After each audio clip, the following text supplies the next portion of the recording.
বিশ্বনবী সাল্লাল্লাহু আলাইহি ওয়াসাল্লামের একজন সাহাবী সালমান ফারসি রাদিয়াল্লাহু আনহু মরুভূমির একটা গাছের নিচে তিনি দাঁড়িয়েছিলেন।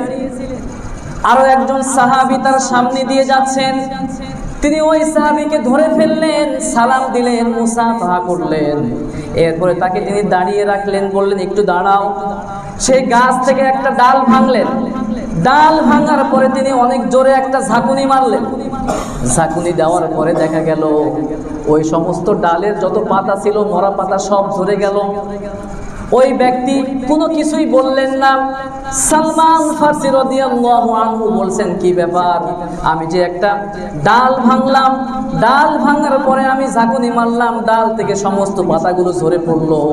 এই আকস্মিক জিনিস দেখে তুমি তো কিছুই বললা না। তোমার সঙ্গে তো আমি কোনো কথাও বলি নাই, সালাম দিলাম, মুসাফাহা করলাম, আর ডালটা আমি ভেঙে বড় একটা জোরে ঝাঁকুনি মারলাম।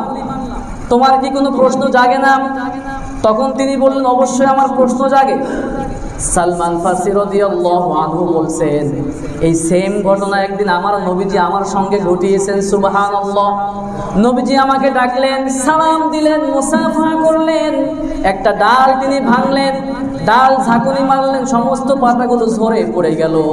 তখন নবীজি বললেন, আমার সালমান শোনো, আমি তোমাকে ডাকলাম, সালাম দিলাম, মুসাফাহা করলাম এবং ডাল নিয়ে ঝাঁকুনি দিলাম, সমস্ত পাতাগুলো যেমন ভাবে ঝরে গেল, ঠিক তদ্রূপ তোমার আমলনামার মধ্যে যত গুনাহ রয়েছে, সালাম দেওয়ার পরে, মুসাফাহা করার পরে তোমার আমলনামা থেকে সমস্ত গুনাহগুলো আল্লাহ পাক মিটিয়ে দিয়েছেন। সুবহানাল্লাহ।